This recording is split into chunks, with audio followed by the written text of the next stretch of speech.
Hello दोस्तों, क्या आप जानते हो सिर्फ 3 महीने में आप वो इंसान बन सकते हैं जिसे आप खुद भी नहीं पहचान पाएंगे।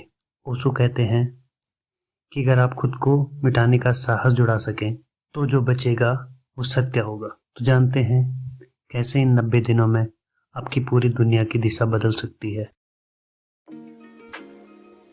3 महीने, केवल 3 महीने अगर तुम अपने आप को सच में मिटा सको तो जो बचेगा वह तुम नहीं होगे, बल्कि वह होगा जो हमेशा से था, लेकिन तुम्हारी परतों के नीचे दबा हुआ था, जैसे धूल में ढका हुआ आईना, जैसे बादलों में छुपा हुआ आकाश।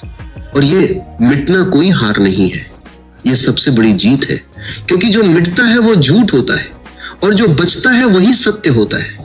पर यह यात्रा आसान नहीं है, क्योंकि तुमने वर्षों से खुद को एक कहानी की तरह गढ़ा है, एक नाम, एक पहचान, एक छवि, और अब उसी को छोड़ने की बात हो रही है तो मन डरता है, कांपता है, भागना चाहता है।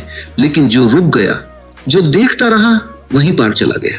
पहले महीने में तुम्हें सबसे पहले अपने अहंकार को देखना होगा, बिना उसे बदलने की कोशिश किए, बिना उसे दबाने की कोशिश किए, क्योंकि अहंकार से लड़ना भी अहंकार का ही हिस्सा है। बस उसे देखो, जैसे कोई दूर खड़ा होकर एक नाटक देख रहा हो, और धीरे धीरे तुम्हें दिखेगा कि हर प्रतिक्रिया, हर गुस्सा, हर दुख, हर तुलना उसी झूठी पहचान से जन्म लेती है।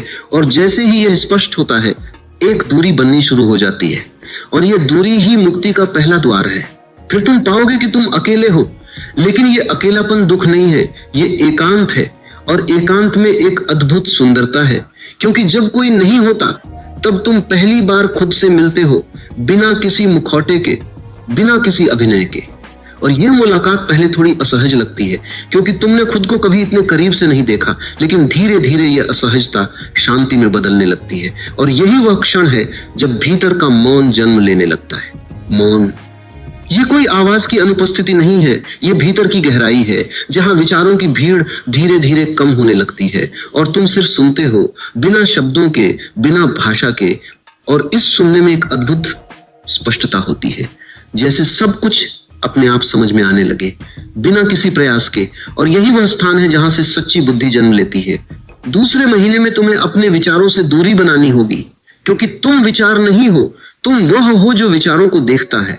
लेकिन इतने वर्षों से तुमने खुद को विचारों के साथ जोड़ लिया है, इसलिए हर विचार तुम्हें अपनी ओर खींचता है। लेकिन जब तुम सिर्फ देखते हो, बिना प्रतिक्रिया दिए, तो धीरे धीरे विचारों की पकड़ ढीली होने लगती है और तुम एक साक्षी बन जाते हो, एक गवाह जो सब कुछ देख रहा है लेकिन किसी में उलझ नहीं रहा। और इसी साक्षी भाव में वर्तमान का द्वार खुलता है, क्योंकि अतीत सिर्फ स्मृति है, भविष्य सिर्फ कल्पना, और जो है वह सिर्फ यह क्षण है। और जब तुम इस क्षण में पूरी तरह उपस्थित हो जाते हो तो जीवन पहली बार जीवित लगता है, जैसे हर सांस एक नई शुरुआत हो, हर पल एक नया जन्म हो। और इसमें कोई बोझ नहीं होता, कोई पछतावा नहीं, कोई डर नहीं। लेकिन इस यात्रा में पीड़ा भी आएगी, क्योंकि जब तुम अपने भ्रमों को छोड़ते हो तो जो दबा हुआ था वह ऊपर आता है, और उसे देखने का साहस चाहिए, उससे भागने का नहीं, क्योंकि जो भागता है वो फिर उसी चक्र में फंस जाता है, लेकिन जो देखता है वह मुक्त हो जाता है। और यह देखना ही उपचार है, यह समझ ही परिवर्तन है। तीसरे महीने में इच्छाएं सामने आएंगी, बहुत सूक्ष्म रूप में, कभी सफलता के रूप में, कभी प्रेम के रूप में, कभी पहचान के रूप में, और तुम्हें उन्हें भी देखना होगा, बिना उनके पीछे भागे, क्योंकि इच्छा ही बंधन है। और जब इच्छा गिरती है तभी स्वतंत्रता जन्म लेती है। और यह स्वतंत्रता कोई बाहरी चीज नहीं है, यह तुम्हारे भीतर ही है, बस तुमने उसे कभी महसूस नहीं किया। और फिर प्रेम आता है, लेकिन यह वो प्रेम नहीं है जो मांगता है, जो शर्तें रखता है, जो पकड़ता है। यह एक सहज प्रवाह है जो बस बहता है, बिना किसी कारण के, बिना किसी लक्ष्य के। और इस प्रेम में कोई दूसरा नहीं होता, यह सिर्फ एक ऊर्जा है जो तुम्हारे भीतर से निकलती है और सब में फैल जाती है। और धीरे धीरे साक्षी भाव इतना गहरा हो जाता है कि तुम हर क्षण में जागरूक रहते हो, चाहे कुछ भी हो रहा हो। और इस जागरूकता में एक अद्भुत स्वतंत्रता है, क्योंकि अब कुछ भी तुम्हें बांध नहीं सकता, न विचार, न भावनाएं, न परिस्थितियां, क्योंकि तुम अब उनसे परे हो गए हो। और अंत में जो होता है वह शब्दों में नहीं कहा जा सकता, क्योंकि वह कोई अनुभव नहीं है, वह तुम्हारा स्वभाव है, तुम्हारा असली स्वरूप। और उसे पाकर ऐसा लगता है जैसे सब कुछ हमेशा से यही था, बस तुम ही कहीं और भटक रहे थे।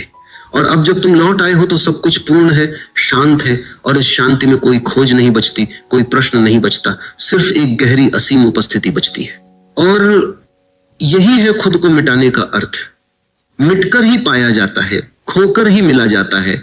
और जो इस रहस्य को समझ गया उसके लिए 3 महीने ही काफी है, क्योंकि समय नहीं, समझ बदलती है।